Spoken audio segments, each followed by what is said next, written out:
Ibu, lebih banyak mana kerudung ibu-ibu di lemari dengan pecinya bapak-bapak? Jujur ya, Masya Allah. Lebih banyak kerudung. Bapak-bapak, kita kumpul di hari ini pakai peci yang ini. Lihat Bu, lihat nanti sholat asar peci yang ini lagi. Ntar sholat maghrib, sholat isya pecinya. Wa malaikatahu yusalluna 'alan nabi. Ya ayyuhalladzina amanu sallu 'alaihi wa sallimu taslima. Wa nusalli wa nusallim ala sayyidi Rasulillah Sayyidi Muhammad ibn Abdullah wa ala alihi wa sahbihi wa mawala wa la hawla wa la quwwata illa amma ba'du falhamdulillah. Yang sama kita muliakan, segenap kita hormati dengan sepenuh hati para alimul ulama, tokoh-tokoh agama, para kiai, para ustadz, ustadzah yang alhamdulillah juga mendampingi kita pada siang hari ini, juga segenap orang tua kita, sepuh bini sepuh, tokoh-tokoh masyarakat. Mudah-mudahan hadirnya mereka menambah keberkahan pada siang hari ini. Amin ya Rabbal. Kita doakan beliau-beliau Allah karuniakan umur yang berkah. Amin. Dan juga kita doakan mudah-mudahan rezekinya diluaskan Allah. Amin. Diberikan kebahagiaan dunia akhirat. Amin. Dan diberikan kekuatan istiqomah dan kesabaran untuk membimbing kita semua. Amin ya Rabbal. Salam selanjutnya penuh mahabbah dan rasa ta'zim kami sampaikan kepada segenap hadirin hadirat, ayahanda, ibunda yang hadir pada siang hari ini. Mudah-mudahan kita semua sampai dengan selesai pengajian Allah terus sinari dengan cahaya hidayahnya dan Allah hujani dengan hujan maghfirahnya dari Allah Subhanahu wa taala. Amin ya rabbal alamin. Dan selanjutnya salam juga kami sampaikan kepada seluruh panitia penyelenggara yang juga bekerja sama dengan aparatur desa setempat, juga beserta yayasan yang alhamdulillah mewujudkan acara pada siang hari ini terlaksana. Mudah-mudahan beliau-beliau yang telah mengerahkan seluruh tenaga, pikiran dan juga materi untuk terwujudnya acara ini, Allah lipat gandakan pahala mereka. Amin Allahumma amin. Baik, bismillah. Hari ini kita berkumpul dalam rangka untuk mempererat tali silaturahim kita. Kami berdakwah dari tempat ke tempat, dari masjid ke masjid, dari satu wilayah ke wilayah lainnya, untuk sama-sama saling menguatkan satu di antara yang lain, saling mendoakan, saling mentautkan hati, saling memberi kebaikan sesamanya insya Allah. Seperti halnya pada hari ini, mudah-mudahan semangat persatuan selalu terjaga di antara kita. Bu, ibu punya sapu lidi di rumah? Sapu lidi kalau diambil satu batang kira-kira bisa dibuat nyapu atau enggak? Sapu lidi kalau cuma satu batang gampang patah atau enggak? Sapu lidi kalau cuma satu berguna atau enggak? Nah, tapi kalau sapu lidi kita kumpulkan lalu kita ikat, maka sapu ini bisa berfungsi dengan baik. Bisa jadi sapu, dipatahin enggak patah, jadi kuat sapu lidinya. Dan bahkan dia bisa membersihkan setiap sampah yang ada.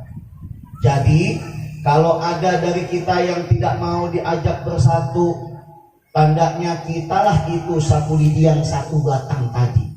Sapu lidi yang satu batang, dia nggak bisa membersihkan sampah. Kenapa? Karena dialah sampahnya. Kalau kita punya sapu lidi cuma satu batang, kira-kira kita simpan apa kita buang, Bu? Itu sampahnya.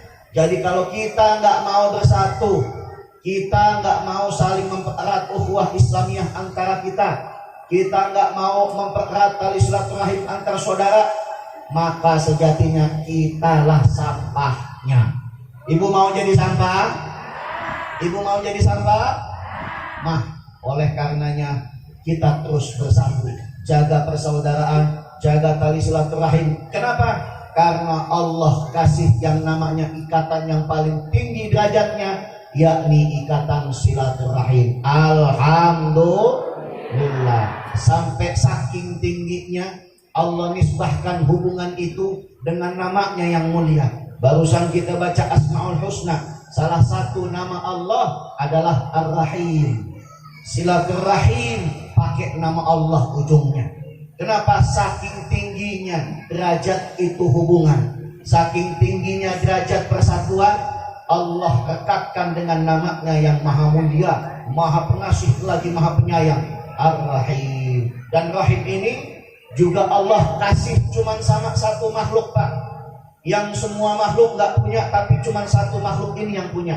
Siapa itu? Kaum wanita. Kaum wanita punya rahim ya Bu ya. Ibu punya rahim, ibu pernah hamil, ibu pernah mengandung.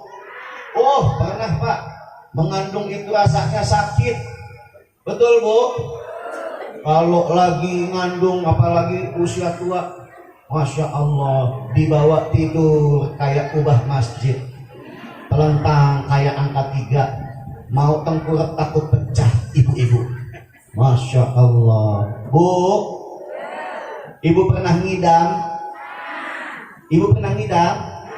Kalau ngidam Pak, jangankan lihat makanan, ngelihat suami, wah. Kita bawa makanan dari luar, nyah, makanan dimakan, biar jaban bayinya sehat. Lihat makanan dibuka, wah. Melihat suami, wah. Mertua lewat, wah. Ustadz lewat, astagfirullahaladzim. Ustadz lewat di UAN juga. Cuma ada Pak satu barang yang nggak bikin ibu-ibu lagi ngidam kue.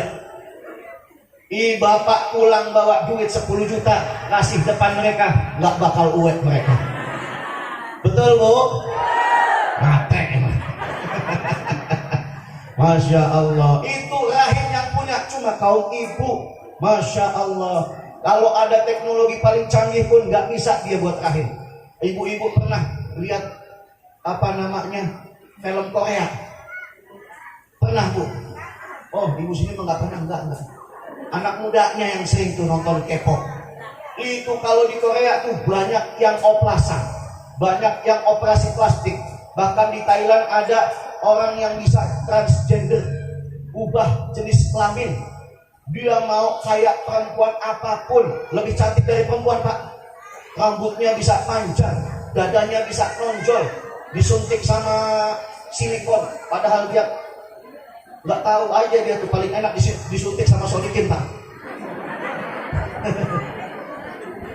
Oh badannya ramping, bulunya hilang, saking hebat teknologinya, persis kayak perempuan. Tapi secanggih-canggihnya teknologi nggak mampu dia bikin rahim. Ibu pernah dengar banci bisa puting? Nggak pernah. Itulah kuasanya Allah Subhanahu wa Ta'ala. Nama itu disematkan ke dalam hubungan yang tinggi derajatnya, yakni tali silaturahim. Alhamdulillah. Oleh karenanya ayo kita rekatkan. Memang yang namanya kontestasi pemilihan itu cuma syariat. Hakikatnya siapapun yang jadi pasti tujuannya sama, kepengen membangun desa agar lebih maju. Betul? Siapapun yang jadi, mereka punya tujuan yang sama, yakni ingin memajukan warga masyarakatnya untuk lebih makmur. Betul? Maka syariatnya cuma pesta kontestasi, tapi tujuannya sama.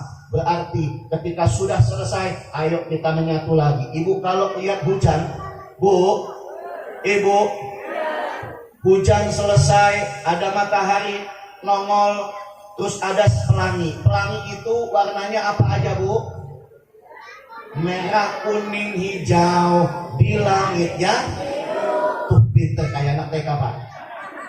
Merah, kuning, hijau di langit yang biru, warnanya macam-macam tapi jadi satu, jadi indah.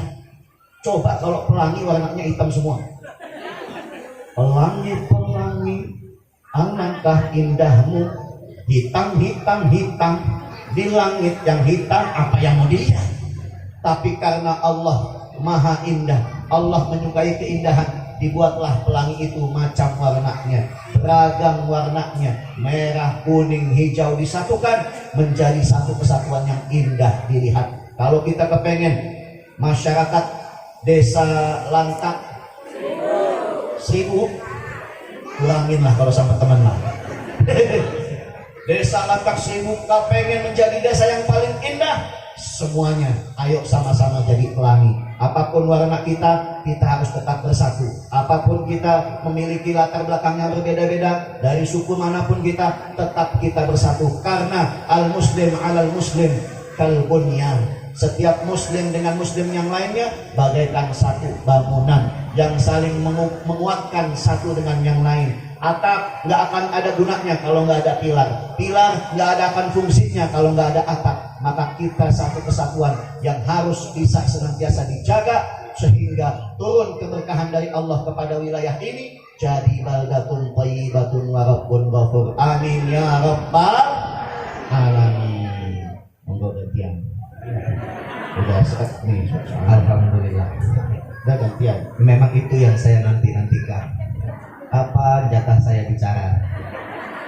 Bu, asal tahu, saya tuh sama dia janjian 5 menit.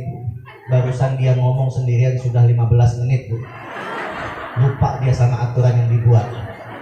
Nasib anak kembar begini, Bu. Alhamdulillah, kami ini berdua memang diajari saling berbagi. Kebetulan ini yang samping saya ini tetangga, Pak. Tetangga dari dalam perut ibu. Saya yang lahir lebih dulu, 9 menit kemudian baru dia yang lahir. Pertanyaannya, tadi MC sebutkan Ustadz Adi, Ustadz Alwi, Adi Alwi. Yang sedang bicara ini kira-kira Adi apa Alwi, Bu? Adi apa Alwi? Alwi. Yang jawab Alwi, alhamdulillah, salah. Adi. Masya Allah. Nasib anak kembar gini, Pak, kita harus gantian-gantian. Tapi memang enak jadi anak kembar, yang satu ngomong, yang satu bengong, tapi bengongnya manfaat. Sambil saya mikir kira-kira nanti saya sambungin kemana, nanti saya bahas apa gitu. Kembaran saya ngomongnya kelamaan, yang sudah saya pikirin tadi hilang semua. Nasib. Tapi enak, Bu, jadi anak kembar. Mungkin di sini ada yang punya anak kembar ya, Bu ya. Alhamdulillah bisa dirasakan. Kembar itu prinsipnya bahagiaku bahagiamu. Kebetulan kami orang Jakarta, ayah kami Betawi, jadi bahasa Betawinya seneng lo seneng gue, bahagia lo bahagia gue, susah lo susah gue, duit lo duit gue, istri lo istri gue.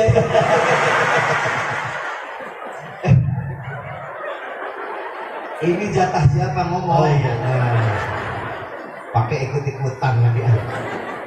Masya Allah. Bapak Ibu yang dimuliakan Allah, telah sempurna syariat yang dibawa oleh Nabi Muhammad SAW ke kampung kita. Makanya saya cukup berbangga. Siang hari ini saya melihat seluruh bapak-bapak kompak pakai peci, ibu-ibu seluruh semuanya kompak pakai kerudung. Alhamdulillah. Yang saya mau tanya sama ibu-ibu, ada undangan tahlilan pecinya pun ini, besok ada undangan pecinya ini lagi. Yang hitam sampai coklat, yang putih sampai kuning. Tapi coba tengok ibu-ibu, setahun bisa berapa kali ganti kerudung, Bu? Ibu-ibu ini hebat loh, Pak. Pengajian mereka ini kreatif. Ada di sini wiridan, Bu. Ada di sini pengajian ibu-ibu. Alhamdulillah, pasti ada sambilannya, Pak. Sambilan kredit jilbab. Biar seragam gitu katanya. Sambilan tuh, makanya nggak heran kalau ada ibu-ibu lagi ngaji deket kipas angin, jilbabnya, kerudungnya berkibar, nanti ada bunyinya tuh dit dit dit dit. Itu jilbab masih boleh kredit. Iya, yang bulanan 50.000 boleh mereka tuh, Pak tuh. Seminggu bayar mingguan juga boleh 20.000 ya, Bu ya. Kenapa saya tahu kelakuan istri saya begitu juga. Nasib dari Masya Allah. Tapi saya titip pesan. Alhamdulillah di sini saya lihat jamaah lebih dominan ibu-ibu, berarti insya Allah jaminan dari Allah, insya Allah generasi mendatang, anak cucu keturunan kita akan menjadi generasi yang soleh dan solehah. Kenapa? Karena ibu-ibu masih doyan menuntut ilmu. Alhamdulillah. Tapi tolong ibu, bapak kalau ngaji niatnya yang lurus. Insya pengajian ibu-ibu halangannya lebih banyak daripada pengajian bapak-bapak. Kenapa? Coba kita lihat. Dari karakter saja sudah beda, Bu. Bapak-bapak berpapasan dengan bapak-bapak yang lain. Assalamualaikum, waalaikumsalam. Bapak mau kemana? Mau ke masjid, selesai. Mereka berpisah di situ. Tapi kalau ibu-ibu, Assalamualaikum, waalaikumsalam. Jeng, mau kemana? Mau ke pasar. Ada apa di pasar? Ada obral jilbab. Jilbab lagi pada diskon. Yang bener, ikutan dong. Boleh di situ. Emang ada jilbab apa aja? Jilbabnya macem-macem, warnanya juga beragam. Ada jilbab model Syahrini, ada jilbab model April Yasmin. Pokoknya cakep deh jilbab-jilbabnya. Kita beli sesuai dengan warna kulit kita, beli sesuai dengan bentuk muka kita. Jangan kayak ibu sono. Ibu sono mukanya kan bulat. Masa dia pakai jilbabnya modelnya April Yasmin, kan nggak pantas ya. Ujung-ujungnya ngomongin bukan ibu-ibu sini, bukan. Saya ngomongin di kampung saya Jakarta. Cuman kalau lebaran mereka pulang kampung ke Jambi. Saya tanya di sebelah mana Merangin. Meranginnya di mana? Agak masuk ke dalam, melangkah 1000. Masya Allah, Bu. Luruskan niat kita ketika menuntut ilmu. Insya Allah, Allah yang akan memberikan kelapangan hati kita. Yang sempit di rumah, banyak masalah, insya Allah diluaskan hatinya. Amin ya Rabbal. Saya pernah juga Pak, sampai ke satu wilayah. Mohon maaf kalau ada yang sama wilayahnya, tapi ini fakta. Ada di daerah Jawa Barat, di daerah Karawang. Daerah Karawang, saya punya saudara di sana, mengundang pengajian ibu-ibu yang ngaji. Tapi hebat di sana, Bu. Ternyata di sana pengajian ibu-ibu, semua yang memiliki perhiasan dipakai semuanya. Pak Ustadz, emang boleh pakai perhiasan? Boleh, tapi jangan berlebihan. Ini enggak, di Karawang pakai semua, Bu. Gelang emas dari pergelangan sampai sikut. Nanti pura-pura ngipas deh, koncrang. Masya Allah, ngelihat begitu, gelangnya lengkap, yang punya cincin nggak mau kalah, dipakai cincin 5 jari, pura-pura nanya tanggal 5 kita kumpul di mana, tanggal 5. Yang pakai kalung juga nggak mau kalah, kalungnya tersusun-susun, disingkat jilbabnya, digoyang-goyangin, ikut dong, ikut. Masya Allah, itu ibu-ibu kelakuannya. Saya bingung kalau nanti emasnya dipakai semua. Gelang dipakai, cincin dipakai, kalung dipakai. Kalau ngaji goyang, biar kelihatan sama yang lain. Bukan apa-apa Ibu. Kalau semua perhiasan dipakai, kasihan. Yang ngaji bukan kita doang. Ada nenek-nenek, betul Nek? Nenek-nenek suka ngaji. Dia lihat ke kanan pakai gelang, pakai kalung, nanti ngajinya minder, Bu. Jalan mau ngaji, nunduk aja jalannya. Dia lihat kebetulan ada bungkus rokok Sampurnamil. Udah bungkus rokok ini kosong, bungkusnya di jalan, ada kuning-kuning warna emas. Aluminium foil Pak. Diambil, warnanya kayak emas ya. Dia lihat, oh iya bener kayak emas. Dilipat-lipat sama ini nenek, ditaruh di gigi. Dari mulai awal ngaji sampai bubar pengajian, ini nenek nyengir aja. Nenek sehat-sehat, masih punya emas. Masya Allah. Bu, pakai perhiasan boleh, asal jangan berlebih. Masya Allah. Saya juga titip pesan sama bapak-bapak. Ibu-ibu ini kodratnya memang cinta dengan perhiasan Pak. Jadi Pak, kalau bapak kepengen istri solehah, betah di rumah, urus rumah tangga, gampang caranya. Belikan perhiasan yang banyak. Betul Bu? Mumpung ada bapak-bapak. Pak dengerin Pak. Kalau ibu-ibunya mau betah di rumah jadi istri solehah, gampang, beliin emas yang banyak. Betul Bu? Nah, besok ajak suaminya ke toko emas. Bapak-bapak, jangan kita sayang-sayang kalau buat istri. Belikanlah istrinya gelang kanan 0,5 kilo, gelang kiri 0,5 kilo. kaki kanan setengah kilo, kaki kiri setengah kilo. Jangan lupa kalungnya 2,5 kilo. Insya Allah istri bapak betah di rumah. Mau ke dapur aja susah. Masya Allah. Tapi enak kalau punya istri solehah pak, enak. Nikmat dunia mana lagi yang kau dustakan ketika kau punya istri solehah. Alhamdulillah. Sini semua bidadari surga. Bidadari surga, amin. Saya sudah punya istri, Bu. Bu, saya sudah punya istri. Saya sudah punya istri. Katanya telat mau dijodohin sama anak saya. Istri saya solehah. Oh, Masya Allah. Makanya Pak, bilang sama anak-anak muda yang mau kawin, bilang cari istri yang solehah. Plus, biar lebih nikmat lagi. Plus yang bisa cari uang sendiri. Tuh, mantep. Saya Bu, alhamdulillah punya istri solehah. Dia bisa nyari uang sendiri. Jadi saya nih pulang ke rumah tenang hati. Nih saya perjalanan bisa 3 minggu keluar kota. Pulang sampai rumah kan kepengennya tenang gitu ya. Alhamdulillah istri saya bisa cari uang sendiri Pak. Begitu saya sampai rumah, istirahat, di situ mulai istri saya cari uang sendiri. Dia cari di kantong gamis saya. Dia cari di kantong celana saya. Dia buka-buka dompet saya, ketemu uangnya. Masya Allah. Tuh, istri yang pandai cari uang sendiri. Kata bapak-bapak, istri saya juga tuh Pak Ustadz. Masya Allah. Istri soleha itu tidak pernah menyakiti hati suami dengan lisannya. Istri saya Bu, istri saya nih, begitu dia nyari uang sendiri saya biarkan. Tapi kita sebagai laki-laki Pak harus panjang akal. Saya punya amplop khusus Bu, yang istri saya nggak tahu. Saya taruh di selipan kitab. Jadi ada rak buku perpustakaan kecil gitu, ada kitab-kitab berbahasa Arab. Saya selipin di situ. Karena saya tahu istri saya nggak bisa baca Arab. Dia bukan santri, nggak bisa baca tulisan Arab, nggak bisa dia. Tapi begitu bangun pagi-pagi Pak, saya lihat istri saya lagi buka-buka kitab.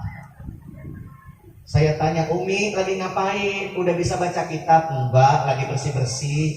Nemu amplop katanya. Masya Allah. Abi, kita sudah berumah tangga. Jujurlah sama Umi, ini apa yang diumpetin? Ini amplop apa? Saya bilang itu amplop sial. Kenapa sial? Udah diumpetin, ketahuan juga sama lu. Sial, apes dah. Masya Allah. Tapi istri saya Bu, alhamdulillah, dia kalau minta apa-apa nggak pernah langsung sama saya. Tuh hebatnya. Dia tahu kita capek cari nafkah seharian di luar. Begitu sampai, biasanya rumah tangga tuh ada kebutuhan. Beras habis, listrik sudah mulai bunyi, bulanan belanja. Ini nggak minta langsung ke saya loh. Tuh istri solehan tuh. Contoh kayak begitu. Mintanya sama siapa? Mintanya sama Allah. Berdoa di samping kuping saya, ya Allah, beras habis, ya Allah, listrik bunyi. Saya tinggal amin gitu ya. Bapak-bapak sama berarti kita Ustaz. Alhamdulillah. Bapak Ibu yang dimuliakan Allah Subhanahu wa taala. Alhamdulillah siang hari ini kita berkumpul. Yang mudah-mudahan Ibu, tadi pesan-pesan yang disampaikan anak sama saudara saya itu betul adanya. Coba kita lihat Bu, kita umat Islam tapi banyak berbeda pendapat. Ada nggak Bu yang sholatnya begini? Maaf ya, sebagai contoh, sholatnya begini, Allahu Akbar. Ada. Kalau kita kan ahlu sunnah ya. Ahlu sunnah tuh baina sadri wa sadr, di antara pusar sama dada. Allahu Akbar. Tuh kita tuh ahlu sunnah wal jamaah. Tapi ada nggak yang begini? Allahu Akbar. Di samping ada nggak? Ada. Itulah perbedaan di antara umat Islam. Kita selama dia punya dalil silahkan husnuzon saja. Kalau ada yang sedekapnya di samping, Allahu Akbar. Mungkin pusernya ada di samping. Ada lagi yang diputar dulu, Allahu Akbar. Ada. Ya, yang namanya perbedaan.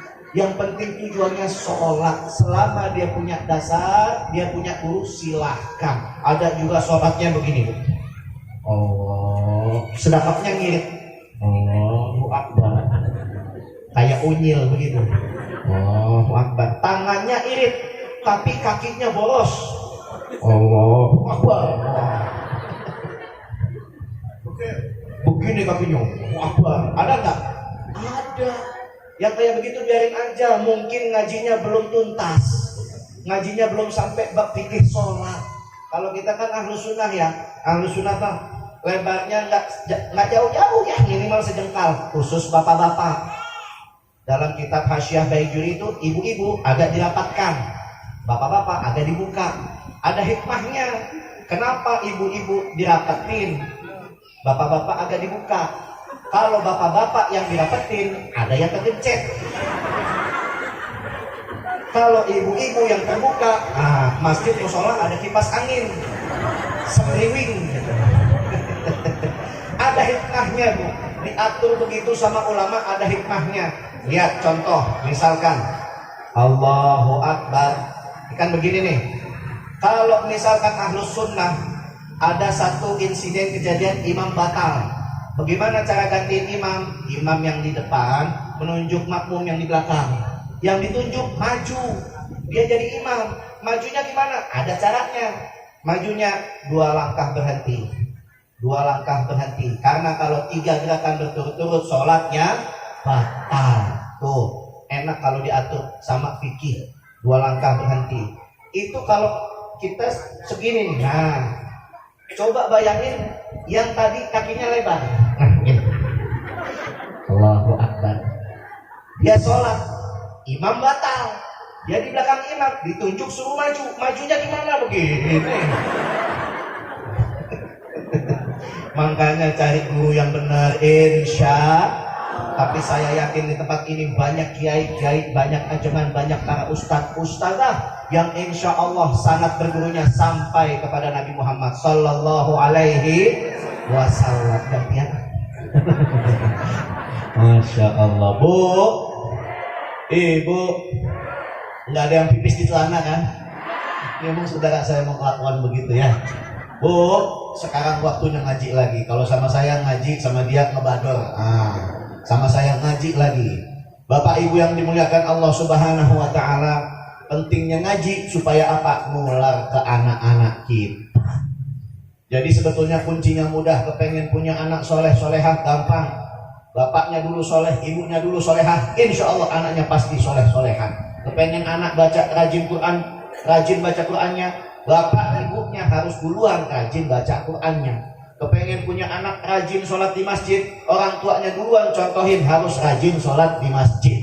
Kepengen anak kita hafal Quran, orang tuanya dulu mencontohkan untuk bisa belajar hafal Quran, insya Allah. Sebab ini anak, mereka ini ada peribahasa yang mengatakan mereka ini fotokopi yang paling canggih.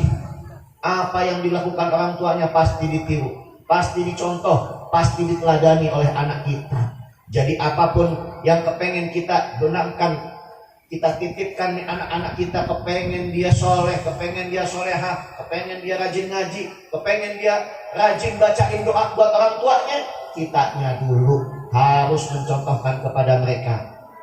Bu, Ibu,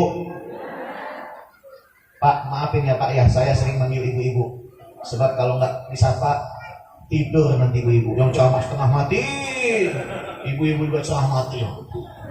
Bu, Ibu, kemarin pandemi 2 tahun di Jakarta itu sekolah ganti semuanya jadi sistem online. Di sini online juga apa enggak? Hah? Online juga? Masya Allah. Anak kita mau nggak mau, suka nggak suka, mereka megang handphone. Mungkin zaman kita dulu megang handphone baru boleh kalau sudah punya pekerjaan sendiri. SMP, SMA belum boleh pegang handphone, Pak. Saya ngalamin, nggak bisa kita megang handphone orang tua. Tapi zaman sekarang, anak kita mau nggak mau harus dikasih handphone. Supaya apa? Supaya dia belajar, supaya dia sekolahnya bisa lewat online. Saya punya anak, setiap pagi didandanin pakai seragam sekolah, cuman buat di foto, nggak berangkat ke sekolah. difoto, dikirim ke gurunya lewat handphone. Belajar lewat handphone, ujian lewat handphone, ngapa-ngapain lewat handphone. Kalau kita Pak, kita kerja, cari nafkah, jarang ada di rumah. Ibu-ibu yang sering di rumah, ibu-ibu yang bisa nemenin anak-anaknya. Tapi yang namanya ibu-ibu juga punya kegiatan. Ada yang masak, ada yang nyuci, ada yang setrika, ngejemur. Begitu anak ditemenin, belajar dia. Tapi kalau nggak ditemenin, ini anak ngapain Bu? Main. Game begitu banyak ada di handphone kita. Dengan mudahnya dia install. Orang tua nggak ada, diinstal. Orang tua datang, di-uninstall. Begitu mudahnya. Apalagi anak-anak sekarang nih, obat antengnya udah cuma satu, handphone. Orang tua nggak mau repot, nggak mau berisik, kepengen anaknya anteng, gampang kasih handphone sekarang. Betul Bu? Tuh anak sekarang ada game Mobile Legend, ada game yang perang-perangan namanya FF. Anak kecil ketawa tuh karena dia paham. Saya mau tanya sama ibu-ibu, FF itu kepanjangannya apa? Nggak tahu. Kalau anak-anak tahu FF kepanjangannya apa? Tuh, Free Fire. Paham dia. Karena mereka zaman sekarang begitu.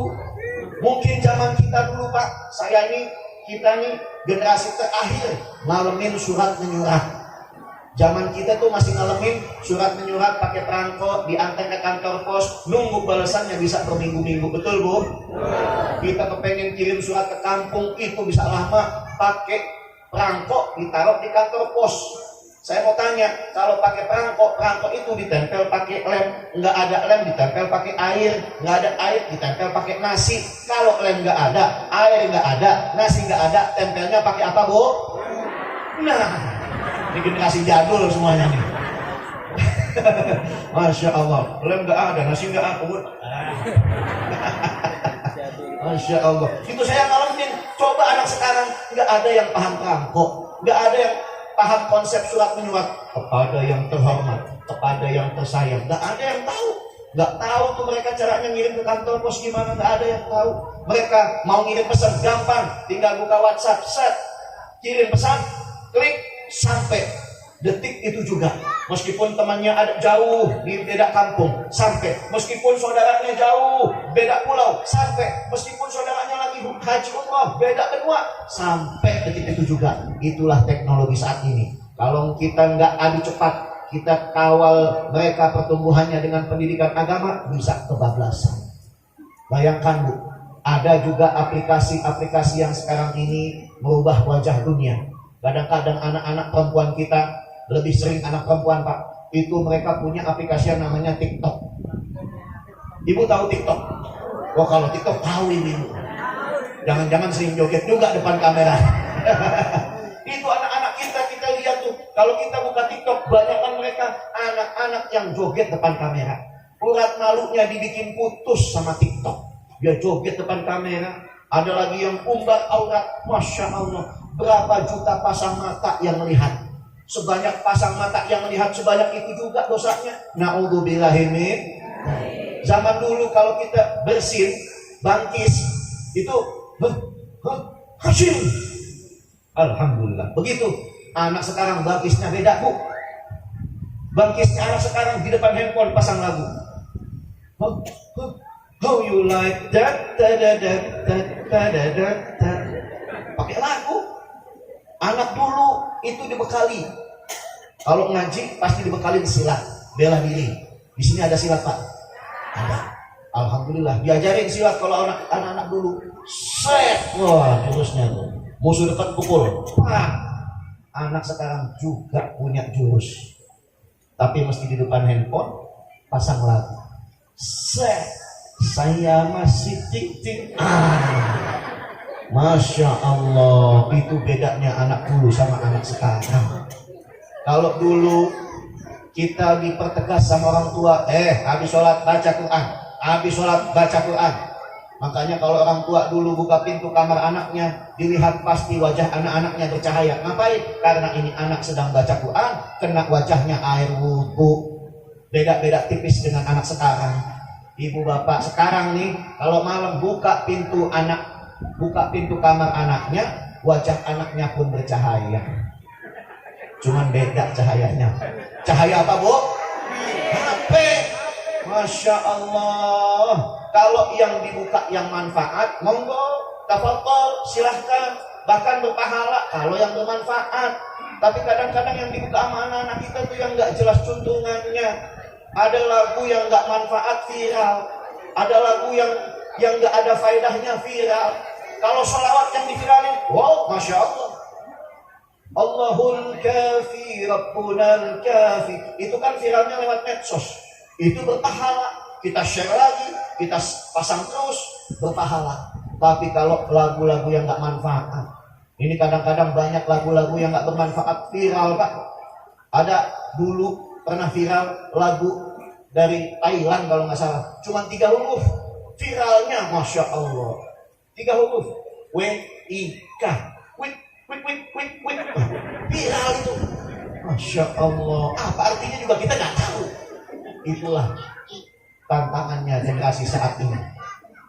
Bapak Ibu yang dimuliakan Allah, kalau kita nggak iringi pendidikan anak-anak kita dengan pendidikan agama yang mampu, bawa ke pesantren. Kalau bisa, bawa ke madrasah. Kalau memang sekolah-sekolah umum, SD, SMP, SMA, pastikan dia terikat dengan kegiatan yang ada di masjid. Ada ikatan remaja masjid, ikutin dia. Ada taman Qur'annya, ikutin dia di sana. Pokoknya setiap pertumbuhan anak-anak kita iring dengan pendidikan agama. Begitu dewasa, begitu nanti dia besar, dia bukan hanya membawa nama harum dirinya saja, tapi juga membawa nama baik kita, orang tuanya. Contoh, ini masjid apa, Bu, namanya, Bu? Masjid At-Taqwa. Nanti anak kita begitu sudah besar ikut sholat berjamaah di sini. Begitu sholat berjamaah, tiba-tiba imamnya nggak datang. Imam rutinnya sakit, berhalangan hadir. Bapak-bapak bingung, nih siapa yang mimpin sholat ini? Imamnya lagi sakit, siapa yang mimpin? Akhirnya bapak-bapak nunjuk anak muda yang ada di situ, secara acak ditunjuk. Yang ditunjuk yang nggak pernah ngaji, yang ditunjuk yang nggak pernah dididik dengan pendidikan agama. Mau maju nggak punya ilmu, nggak maju nggak berani nolak. Akhirnya dia maju, dia sholat, dia pimpin jamaah. Allahu Akbar. Bismillahirrahmanirrahim. Alhamdulillahi Rabbil Alamin. Ar-Rahmanirrahim. Malik Yaumiddin. Sampai selesai. Waladhdallin. Amin. Dia lanjutin dengan surat yang pendek, karena dia nggak hafal yang panjang-panjang, nggak ngaji. Bismillahirrahmanirrahim. Ara'aita alladhi yukadzibu bid-din fadzalika alladhina an'amta 'alaihim ghairil maghdubi 'alaihim waladdallin. Jamaah ikutan amin, 2 kali amin. Al-Maun berubah jadi Fatihah. Begitu dia dengar jamaah ucap amin, tandanya dia mesti lanjutin lagi pakai surat selanjutnya. Dia bingung, Al-Maun jadi Fatihah, baca apa ya? Oh, dia baca Qul ya, yang sering dibaca sama imam. Bismillahirrahmanirrahim. Qul ya ayyuhal kafirun la a'budu ma ta'budun wa la antum 'abiduna ma a'budu wa la ana 'abidun ma 'abadtum wa la antum 'abiduna ma a'budu wa la ana 'abidun ma 'abadtum wa la antum 'abiduna ma a'budu wa la ana 'abidun ma 'abadtum. Dia lupa ayat terakhirnya bunyinya apa. Muter-muter, wala ana, wala antum, wala ana, wala antum. Akhirnya jamaah di belakang ada yang bantuin. Ibu-ibu di belakang ada yang bantuin. Teriak dia, lakun, lakun. Ini imam, oh iya lakun ya. Lakum dinukum waladdallin. Waladdallin lagi. Jamaah ikutan lagi. Amin. Begitu dia dengar jamaah ucap amin, tandanya dia mesti lanjut lagi pakai surat. Makin bingung dia. Al-Maun berubah jadi Fatihah. Al-Kafirun muter-muter nggak selesai-selesai. Akhirnya dia pilih surat yang paling pendek, cuma 3 ayat. Apa, Bu? Al-Kautsar. Masa cuma 3 ayat? Lupa. Bismillahirrahmanirrahim. Inna a'tainakal kautsar fashalli li rabbika wanhar. Inna a'tainakal kautsar fashalli li rabbika wanhar. Inna a'tainakal kautsar. Setiap dia inna ketemunya a'taina lagi. Dia lupa inna yang terakhir, innanya inna apa. Akhirnya dia ngasih kode ke jamaah belakang buat dibantuin lagi. Fashalli li rabbika wanhar. Inna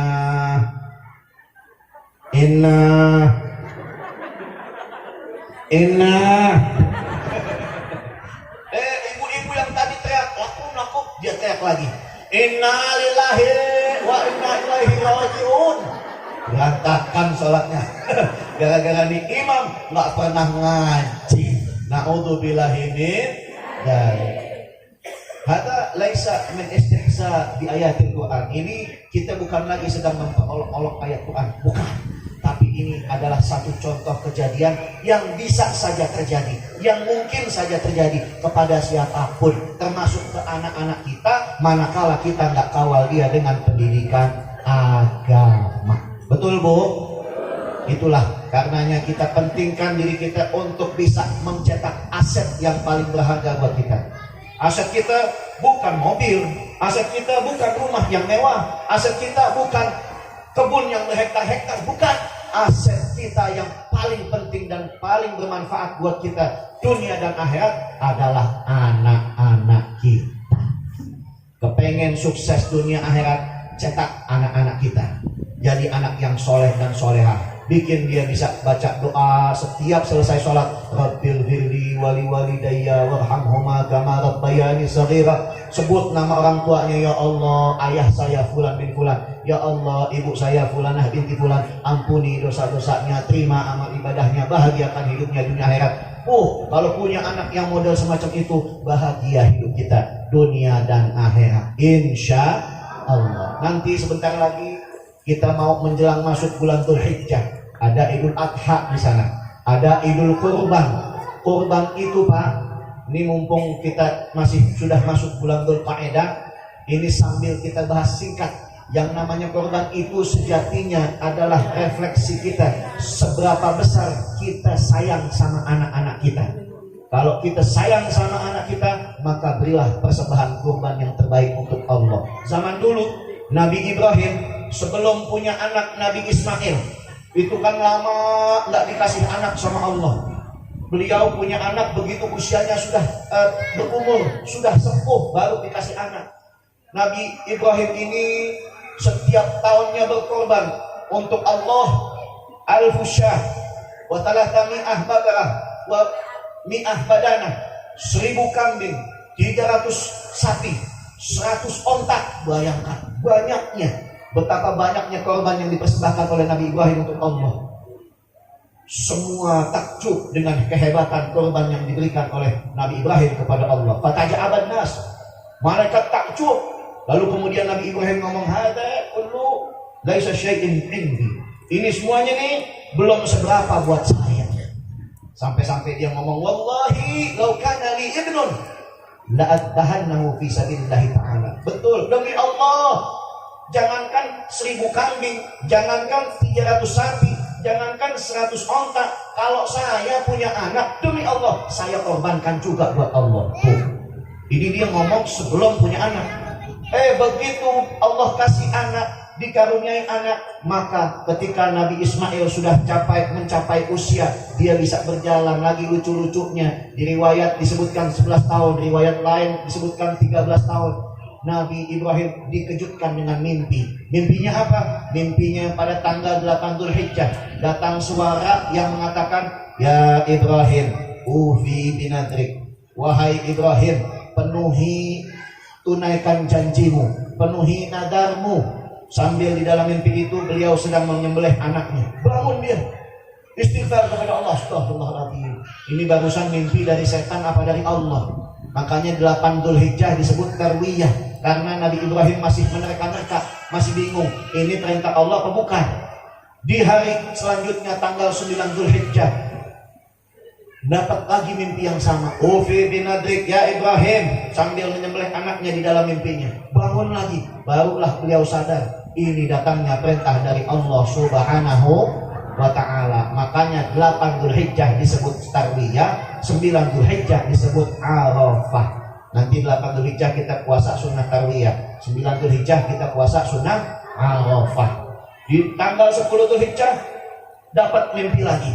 Yang tadinya di tanggal 9 beliau paham, oh ini datangnya dari Allah perintahnya. Cuman nggak tahu kapan harus ditunaikannya, kapan nggak tahu. Begitu datang hari besoknya 10 Dzulhijjah, maka dapat mimpi yang sama. Ufi bin Adrik, ya Ibrahim, tunaikan nadarmu, penuhi janjimu. Bangun, barulah tidak pakai basa-basi, langsung ditunaikan oleh Nabi Ibrahim. Dibawa anaknya, ditaruh di depan istrinya, diperintah istrinya, ya zaujati albis waladi bi ahsan thiyabah. Wahai istriku, pakaikan pakaian yang paling bagus untuk anak kita. Pakai minyak rambut yang paling wangi, sisirin rambutnya, kasih makan yang enak, saya mau bawa dia bertamu. Selesai, dibawa Nabi Ismail ke lembah Mina. Di situ ada bukit, kalau sekarang disebutnya Jabal Kurban. Kalau nanti kita semuanya bisa haji dan umrah, amin. Mudah-mudahan kita semua bisa haji dan umrah, amin. Yang aminnya kencang berangkat duluan, amin. Nanti di sana kita di bukit di lembah Mina ada satu bukit namanya Jabal Kurban. Disitulah Nabi Ibrahim menyembelih anaknya Nabi Ismail. Begitu dibawa ke sana, datang godaan setan. Setan goda istrinya, nggak kena, karena disambit sama istrinya. Setan datang ke Ismail, nggak kena, disambit sama Ismail. Setan datang ke Ibrahim, nggak kena, karena Nabi Ibrahim menyambitnya. Maka adalah syariat jumroh, nyambit batu. Nanti kalau kita tunaikan haji, ada syariat jumroh. Itu nampak jelas ketika mereka sekeluarga Nabi Ibrahim, Siti Hajar, dan Nabi Ismail mengusir setan dengan cara menyambit.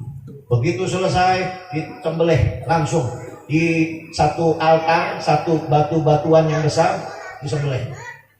Nggak bisa memotong pisoknya, tumpul, mendadak tumpul, padahal sudah diasah sedemikian tajamnya. Belek leher anaknya, enggak terluka anaknya, sedikit pun enggak berdarah. Diambil pisoknya, diambil batu, dipotong batu, ceder, fasara nisrek, batu terbelah jadi 2. Nabi Ibrahim bingung, ini bagaimana nih pisok nih? Belah batu bisa, tapi belah daging kok enggak bisa? Dengan izin Allah, pisok ini bicara.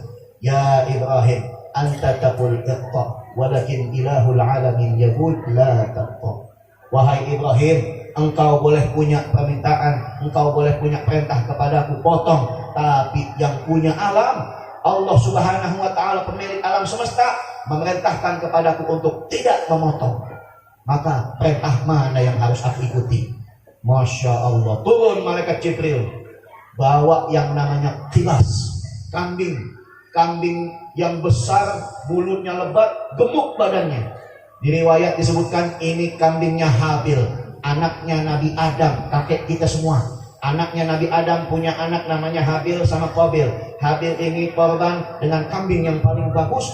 Qabil yang anak yang jahat, dia korbannya pakai buah-buahan yang sudah jatuh, yang udah busuk, dikumpulin, ditaruh, dipersembahkan buat Allah. Yang Allah terima kambingnya si Habil. Di riwayat disebutkan disambar petir ini kambing, hilang, dibawa ke surga, diturunkan pada saat menggantikan Nabi Ismail. Begitu turun, malaikat Jibril bawa kambing kibasnya Habil, dia bilang Allah menerima, Allah ridho atas pengorbananmu wahai Ibrahim. Ini kambing untuk menggantikan anakmu. Akhirnya Nabi Ibrahim memotong kambing, dan sampai sekarang terjaga syariat itu memotong kurban. Jadi yang namanya kurban awalnya bukan Nabi Ibrahim, dari Nabi Adam sudah ada. Dikorbankan itu yang namanya kibas oleh anaknya Nabi Adam, namanya Habil. Terus anak punya anak, cucu punya cucu, sampai ke Nabi Ibrahim masih dijaga tradisi kurbannya. Dari Nabi Ibrahim terus beranak pinak, cucu ketemu cucu, sampai ke Nabi Muhammad dijaga terus syariat kurban. Jadi kalau kita turut ini dari Nabi Muhammad ke Nabi Ibrahim ke Nabi Adam, 50 generasi. Di dalam kitab Sirah Nabawiyah Ibnu Hisham jilid 1 halaman 11 sampai 16 disebutkan satu persatu nama-nama daripada kakek-kakeknya Nabi sampai Nabi Adam. Mereka semualah penjaga syariat Allah. Di dalam Quran Asy-Syu'ara disebutkan wa taqallubaka fis sajidin, dan engkau nurnya Nabi Muhammad dihantarkan ke setiap orang-orang yang memiliki sifat menjaga sujud kepada Allah. Kalau kita sebut, kita susun satu-satu sampai 50 generasi Nabi Muhammad bin Abdullah bin Abdul Muttalib bin Hashim bin Abdul Manaf bin Qusay bin Kilab bin Murrah bin Ka'ab bin Lu'ay bin Ghalib bin Fihr bin Malik bin Nadar bin Kinana bin Khuzaimah bin Mudrika bin Ilyas bin Mudar bin Nizar bin Ma'ad bin Adnan bin Udda bin Muqawwim bin Nahr bin Tailah bin Ya'rub bin Yasjub bin Nabit bin Ismail alaihissalam bin Ibrahim alaihissalam bin Tarih bin Nahr bin Saruh bin Ra'u bin Falih bin Aibar bin Shalih bin Nafashad bin Sam bin Nuh alaihissalam bin Lamak bin Matushalih bin Idris alaihissalam bin Yarat bin Mahlayil bin Qainan bin Yanis bin Syih bin Nabi Adam. Sampai dari Nabi Muhammad sampai kepada kita, syariat korban pun terus ada. Alhamdulillah. Ada jamaah di Jakarta tukang jaga warung, tapi setiap tahun korbannya bagus, kambingnya kambing ketawa yang harganya 12 sampai 15 juta. Begitu ditanya, Pak Haji ini setiap tahun kambingnya paling bagus, paling gede, paling gemuk di antara kambing-kambing yang lain. Apa resepnya Pak Haji? Wah, sebetulnya nggak ada resep apa-apa Pak Ustaz. Saya begini bersyukur. Kenapa? Untung bukan anak saya yang diminta sama Allah. Andai kata Nabi Ibrahim betul-betul menyembelih anaknya, bisa jadi syariat ngorbanin anak sampai kepada kita Pak Ustaz. Tapi untung Allah Maha Pemurah, Maha Penyayang. Allah ganti Nabi Ismail dengan kambing. Sampai sekarang jadilah kambing yang kita korbankan. Maka untuk pengganti anak saya bersyukur Allah tidak minta anak saya, tapi saya kasih kambing yang paling bagus. Jadi ibu-ibu, bapak-bapak, besok dan begitu Idul Kurban, begitu Idul Adha, persembahkan kurban yang paling bagus. Dan sebaiknya kalau kita beli kambing, beli sapi, datang ke tukang kambing, ke tukang sapi, sebaiknya kita ngomong begini, Pak, mana sapi yang paling bagus? Pak, mana sapi yang kambing yang paling bagus? Jangan ngomong, Pak, ini kambing yang paling murah yang mana ya? Jangan. Inilah pengganti untuk anak-anak kita, insya Allah. Mudah-mudahan anak-anak kita menjadi anak-anak yang soleh dan solehah, amin ya rabbal alamin. Alhamdulillah. Bapak Ibu yang dimuliakan Allah Subhanahu wa ta'ala, nanti jangan lupa sholat asar berjamaah, insya Allah. Kita lewatkan waktu sholat asar ini demi menuntut ilmu, kita tuntaskan dulu sampai selesai. Mudah-mudahan banyak yang bisa kita bawa pulang, kita terapkan ke keluarga kita masing-masing, insya Bapak Ibu. Alhamdulillah hari ini kita bawa anak-anak kita kasih contoh. Ini ngaji, ibu-ibu bawa anak-anaknya, yang mau jajan, yang mau lari-larian, yang ngobrol sendirian, biarin Bu. Yang kita harapkan apa? Yang kita harapkan akan terekam jelas. Nanti mereka dewasa akan mengulang kebaikan yang pernah dilakukan orang tuanya. Bapak-bapak juga begitu, sholat berjamaah di masjid jangan lupa bawa anak-anak kita. Nanti kelak mereka dewasa, mereka tidak kemana-mana, mereka kembali ke masjid, insya Pak Ustadz. Kadang-kadang Pak Ustadz anak-anak itu nakal Pak Ustadz. Iya, namanya juga anak-anak. Kalau lagi sholat Jumat, tadi mungkin sholat Jumat, begitu imam waladdallin, bapak-bapak ucap amin, tapi ada suara amin yang paling kencang Bu. Suaranya anak-anak. Mereka pasti suaranya paling kencang. Kenapa? Mereka adu lomba suara paling keras, adu lomba nafas paling panjang. Begitu imam waladdallin, amin, begitu. Namanya juga anak-anak. Nggak jauh beda di kampung saya di Jakarta juga begitu. Sama, ada yang lebih nakal Pak. Pernah kejadian, kalau di sana masjid 2 lantai, anak-anak kumpul di lantai 2. Sebelum jamaah bilang amin, ada satu anak teriak Pak. Suaranya keras kedengeran. Ini anak bilang waladdallin. Ini anak teriak. Semua bilang amin. Amin. Dia teriak lagi, iya betul.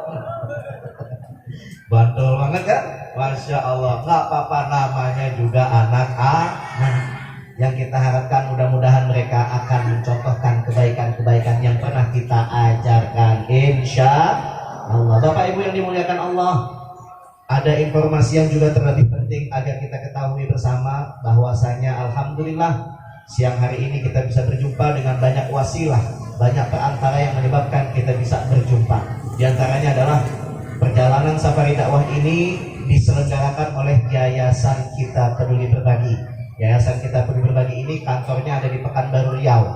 Mereka biasa menggelar safari dakwah berkeliling dari seluruh pulau Sumatera, dibawa serta ustadz-ustadz dari Jakarta. Jadi saat ini yang bertugas ustadz dari Jakarta bukan hanya ustadz kembar, Bu. Ada ustadz-ustadz lainnya, ada Ustadz Zaki Mirza, ada anaknya Kiai Haji Zainuddin MZ, Ustadz Fikri Haikal, sedang berkeliling di Sumatera. Ada yang di Medan, ada yang di Aceh Tamiang, ada yang di Pekanbaru. Dan inilah gerakan dakwah yang dilaksanakan oleh Yayasan Kita Peduli Berbagi. Mereka mempunyai satu program yang mulia, namanya program donasi Al-Quran. Dalam setiap perjalanan yayasan ini bersafari dakwah keliling tempat, Bu, kita dibawa oleh yayasan ini sampai ke tempat-tempat yang pelosok, yang mungkin jarang disinggahi penceramah ibu kota. Sampai kita diajak masuk kota, keluar kota. Jadi kami rasakan aura-aura dakwah orang kota. Masuk desa, keluar desa, dakwah kayak orang desa. Masuk kampung, keluar kampung, udah kayak orang kampung. Masuk hutan, keluar hutan.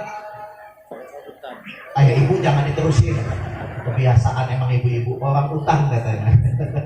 Inilah resiko perjalanan dakwah, Masya Allah. Bahkan pernah satu ketika kami di Riau, ada jalan poros tengah namanya, puluhan kilometer jauh dari perkotaan.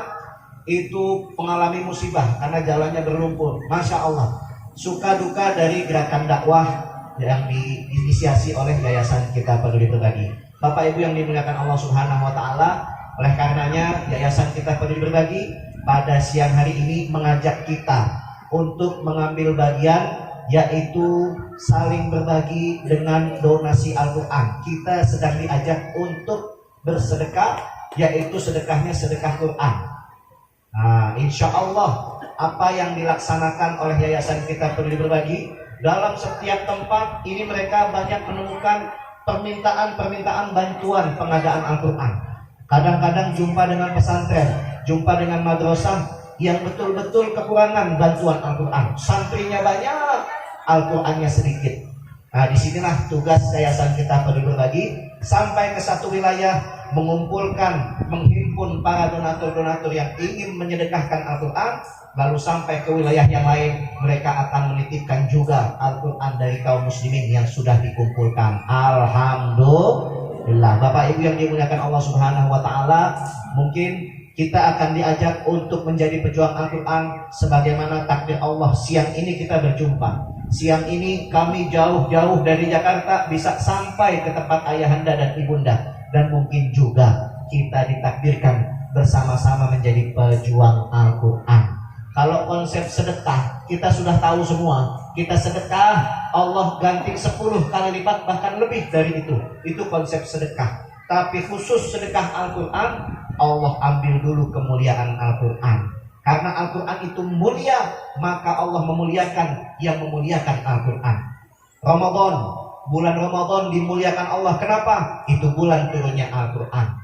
Nabi Muhammad SAW menjadi nabi yang paling mulia. Kenapa? Ditakdirkan diturunkan risalah Al-Quran kepada beliau Sallallahu Alaihi Wasallam. Begitupun kita yang bersedekah Quran, kita juga bukan sembarang main-main sedekah saja, tapi sedekah ini adalah sedekah yang di hadapan kita adalah mukjizat yang nyata.